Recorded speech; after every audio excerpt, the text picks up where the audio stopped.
ಈ ಎಲ್ಲಮ್ಮ ದೇವಿಯ ಒಂದು ಈ ದೇವಸ್ಥಾನದ ಬಹಳಷ್ಟು ಪುರಾತನ ಒಂದು ಇತಿಹಾಸ ಇದೆ. ಕಳೆದ 10 ವರ್ಷಗಳಿಂದ ಇಲ್ಲಿ ಜಾತ್ರೆಯನ್ನ ಏರ್ಪಡಿಸ್ತಾ ಇದೀವಿ.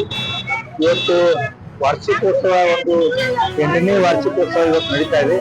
ಅಷ್ಟು ವಿಜೃಂಭಣೆಯಿಂದ 2 ದಿವಸಗಳ ಕಾಲ ಎಲ್ಲ ಭಜನೆಗಳ ಹಾಗೂ ಇವತ್ತು ಎಲ್ಲಮ್ಮ ದೇವಿಯ ನೃತ್ಯ ಈ ರೀತಿ ಕಾರ್ಯಕ್ರಮ ನಡೀತದೆ. ಇವತ್ತು ಪಲ್ಲಕ್ಕಿ ಉತ್ಸವ ಕೂಡ ವಿಶೇಷವಾಗಿ ಅನ್ನ ಪ್ರಸಾದ ಕೂಡ ನಡೀತಾ ಇದೆ.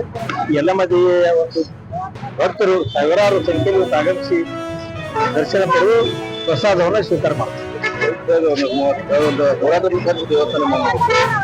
ಅಷ್ಟು ಪುರಾತನ ಇತಿಹಾಸ ಇವತ್ತಿಗೆ ಒಂದು ದೇವಸ್ಥಾನ ಇದೆ. ಹಿಂದಿನ ಕಾಲದಲ್ಲಿ ಇತ್ತು.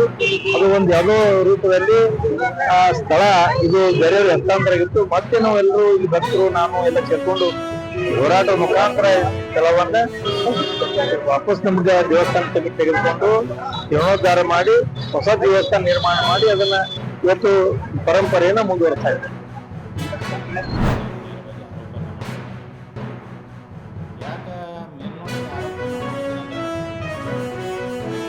ಎಲ್ಲ ಜಿಲ್ಲೆಗಳಲ್ಲಿ ಉದ್ಯೋಗ ಮೇಳನ ಮಾಡ್ತಾರೆ. ಎಷ್ಟು ಜನರಿಗೆ ಈಗಾಗಲೇ ಯುವಕರಿಗೆ ಅವರು ಉದ್ಯೋಗನ ನೀಡಿದ್ದಾರೆ, ಯಾವ ಜಿಲ್ಲೆಗಳಲ್ಲಿ ಎಷ್ಟು ವಿದ್ಯಾರ್ಥಿಗಳಿಗೆ ಉದ್ಯೋಗ ನೀಡಿದ್ದಾರೆ. ಮತ್ತು ನಾಳೆ ನಲ್ಲರೂ ಉದ್ಯೋಗ ಮೇಳ ಬೆಂಗಳೂರದವ್ರಿಗೆ ಇವೆಂಟ್ ಕೊಡ್ತಾರೆ. ಬಿಜಾಪುರದೊಳಗೆ ಸಾಕಷ್ಟು ಇವೆಂಟ್ದವ್ರು ಮಾಡ್ಬೋದು. ಅದನ್ನು ಬಿಟ್ಟು ಬೆಂಗಳೂರದವ್ರಿಗೆ ಇವೆಂಟ್ ಕೊಟ್ಟು ಎಲ್ಲ ಜಿಲ್ಲಾದಾಗ ನಡೆಸ್ಕೊಂಡು ಹೋಗ್ತಾರೆ. ಬೆಂಗಳೂರದವ್ರು ಇವೆಂಟ್ ತೊಗೊಂಡು ಕಿಸಿಂದ ಬಿಜಾಪುರದವ್ರಿಗೆ ಕೆಲಸ ಕೊಡ್ತಾರೆ. ಅದು ಡಿವೈಡ್ ಮಾಡಿ ನೀವು ಇದನ್ನು ಮಾಡೋ ನೀವು ಇದನ್ನು ಮಾಡಿ ಅದನ್ನೇ ನೇರವಾಗಿ ಬಿಜಾಪುರದವ್ರಿಗೆ ಕೊಟ್ಟಿದ್ದಾರೆ. ಅಂದರೆ ಸಾಕಷ್ಟು ಒಂದು 3-4 ತಿಂಗಳು ಅವರು ಜೀವ ನಡೀತಿತ್ತು. 2-3 ಜನರಿಗೆ ಉದ್ಯೋಗ ಆಗ್ತಿತ್ತು. ಅದನ್ನು ನೇರವಾಗಿ ಅವ್ರು ಬೆಂಗಳೂರದ ಇವೆಂಟ್ದವ್ರಿಗೆ ಕೊಟ್ಟು ಇಲ್ಲಿ ಆ ಬೆಂಗಳೂರು ಇವೆಂಟ್ದವ್ರು ಏನು ತಾವು ಮಾಡಂದ್ರೆ ಇಲ್ಲಿ ಬಂದು ಬೇರೆ ಬೇರೆ ಸ್ಥಳೀಯದವ್ರನ್ನ ಕೊಡ್ತಾರೆ.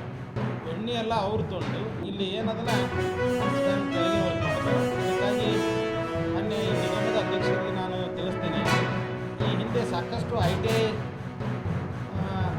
ಏನು ಕಚೇರಿಯಿಂದ ಉದ್ಯೋಗ ಮೇಳನ ಮಾಡಿದರು. ಅದರೊಳಗೆ ಎಷ್ಟು ಜನರಿಗೆ ಯುವಕರಿಗೆ ಉದ್ಯೋಗನ ಸಿಕ್ತು.